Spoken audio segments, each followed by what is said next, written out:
What's going on, everybody? Brian here from Brian's Broadcast. I hope all of you are doing fantastic. When in doubt, buy a freshie. That's what I tell anybody who contacts me and says, hey, I'm confused. Now, unless you're a frag head, of course, a freshie is going to work for you all throughout the year because people love it. It's mass pleasing. But today I'm going to talk about a very different kind of freshie, something which just stands out in my entire collection of freshes. So I'm going to show you a couple of them before I show you the fragrance you have already seen from the title. But I just want to make sure that you understand the level of uniqueness this fragrance possesses. So welcome to my channel, guys. If you're not subscribed yet, make sure you subscribe and hit the thumbs up button. Let's proceed. Now, starting from the very basic of very OG, the Aqua di Gio Parfum, or Profumo, right there. Or I don't know, I'm just gonna take a bit of time, guys, because I really wanted to give you an essence that why this fragrance is so special. You got Profondo, and I don't know, you've got Genza EDP. You have, sorry guys if you're hearing noise on this side, people are playing music outside. So I even have Arabian Ouds, Amiri, or the very beautiful Bulgari Aqua, or Amara. And then you have a wonderful holy water kind of stuff, which is Precious Liquid, Blue Agave. I just love this. Or the Kraken released with this beautiful creation called Megamare from Orto Parisi. Now, of all these fragrances that I showed you, each one has its own characteristic, own way of expressing freshness. But this particular fragrance takes it to a whole different level. Yes, my friends, I'm talking about Uni Luxuries Akdeniz. Now, the first Uni luxury fragrance that I purchased was Istanbul.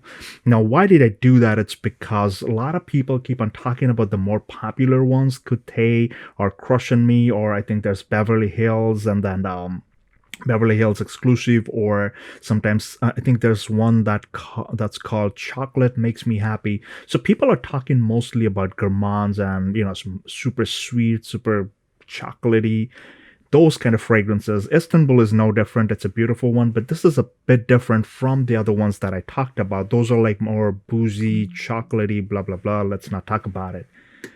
This one, Akdeniz, this is the one we're focusing on. This is like hands down one of the most beautiful fragrances in every aspect, like from performance to the way it develops, the characteristic, the complexity, and the way it opens up. It just blew my mind. Akdeniz is a wonderful fresh fragrance that has this characteristic note of saltiness, sea saltiness, that's not present. I mean, these fragrances don't get me wrong, these fragrances do their best at what they're built for, made for. But Akdeniz just takes it to a whole different level. Let me read out the notes, and I'm going to explain what I got from Akdeniz. So on the top, you have sea notes, grapefruit, and lemon. On the mids, you have pineapple, thyme, myrtle, apple, lavender, and white flowers. On the base, you have leather, cedarwood, musk, sandalwood, vanilla, patchouli, and amber. Like, there's a lot going on. And if you imagine the pyramid, the fragrance pyramid, like the more it dries down, more it approaches the base. You see all those heavy notes. Now, don't get confused.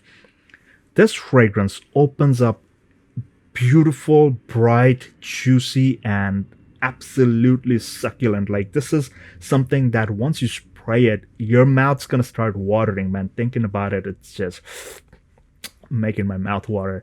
So it's kind of like in the more gourmand, fruity kind of nature. And this fragrance with that salty sea note, it's so realistic, like to the point where, imagine you have this bowl of citrusy fruits, like grapefruit, you got lemon, you got pineapple. It's already fruity, it's already juicy. On top of that, add a pinch of salt. It just adds with that characteristic sour, tarty sweetness, along with that fruitiness. it just opens up really, really bright and refreshing. It's not your usual fruity opening, not your typical chemical fruit. This is very natural smelling. It smells phenomenal. Now, this fragrance, once it hits your skin, it just starts projecting immediately, like extrait de parfum. And I think this is like a beast mode performer. There you go. I said it. I talked about performance up front. It's a beast mode performer. It projects more than your arm's length, which is like, I would say, very good. And it projects very, very strongly. It's got a wonderful sillage.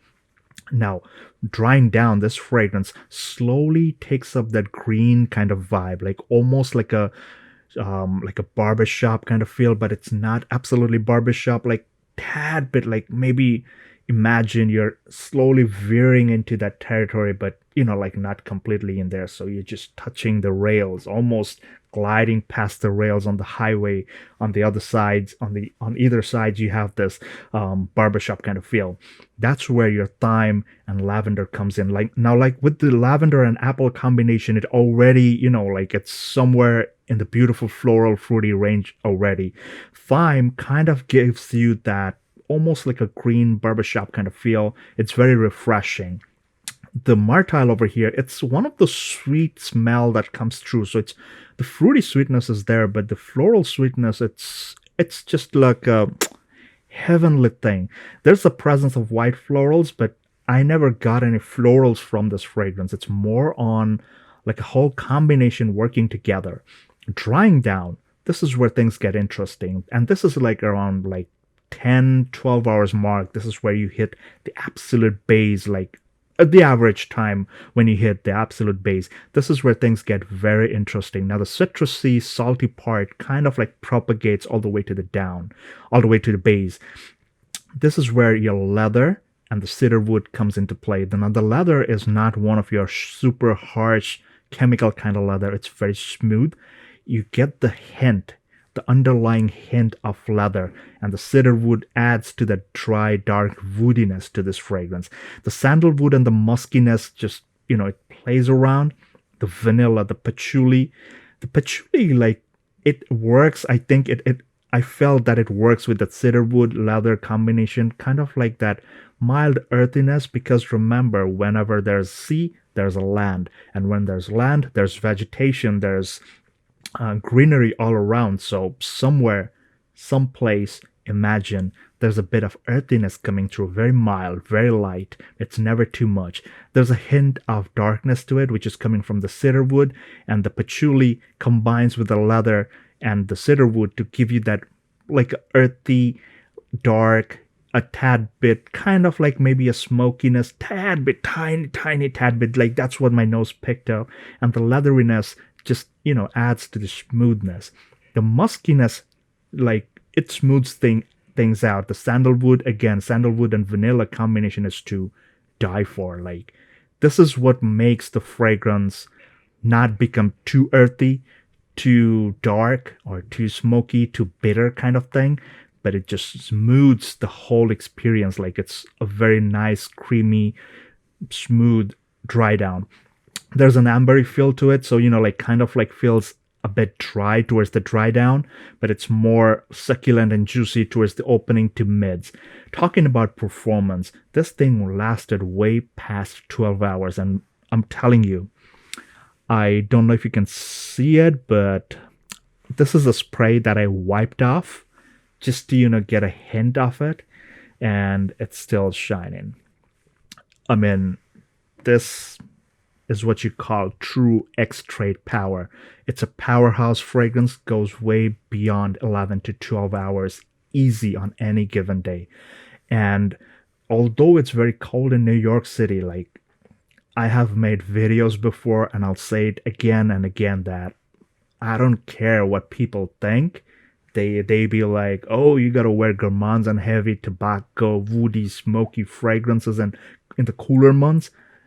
Nah, I'm not on that same boat. I love wearing my freshies, whatever time of the year it is, cold, warm, rainy, sunny, whatever, man. this is one of those fragrances that can survive the winter temperatures very easily. Like, this thing's got the pushing power, it's got that cutting power, like it cuts through cold air as if it's nothing. I mean, beautiful stuff. And because it's an extrait with that high concentration of oil, right?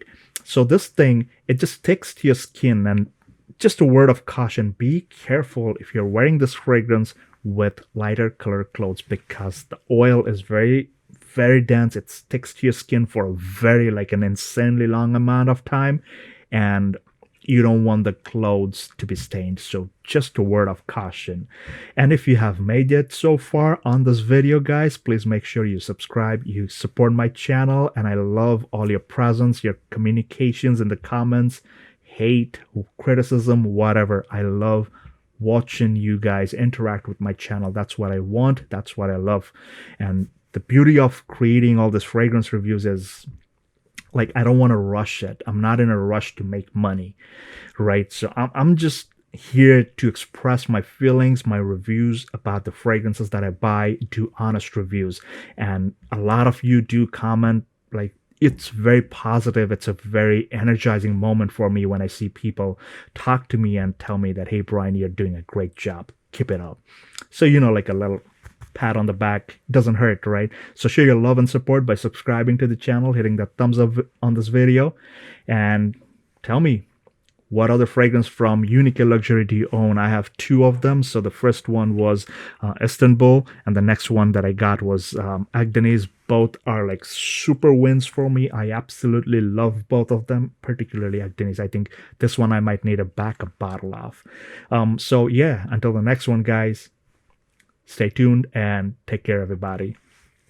Peace out.